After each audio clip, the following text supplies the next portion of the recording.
In this guide, I'm going to show you how to fix your Roblox avatar showing a gray X on mobile. This is Miguel from Just Boz, and before we get into this guide, make sure to like the video and subscribe to the channel with all notifications on for more content like this. It really does help out the channel and we'd greatly appreciate it. If you have any questions, just ask them down in the comment section below. I'm going to be doing my best to reply to every single comment down there.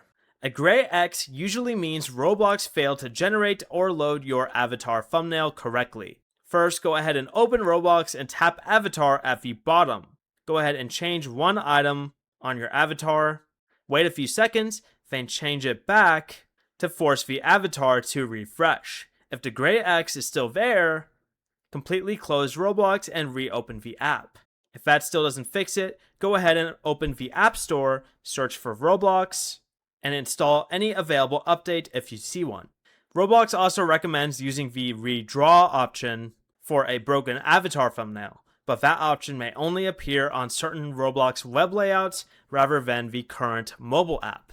If it still shows a gray X after that, it may be a temporary Roblox avatar or thumbnail issue, so wait a little and then check again later. Before you leave, remember to like the video and subscribe to the channel with all notifications on for more content like this. It really does help out the channel and we'd greatly appreciate it. And if you did have any questions, just ask them down in the comment section below. I'm going to be doing my best to reply to every single comment down there. Peace.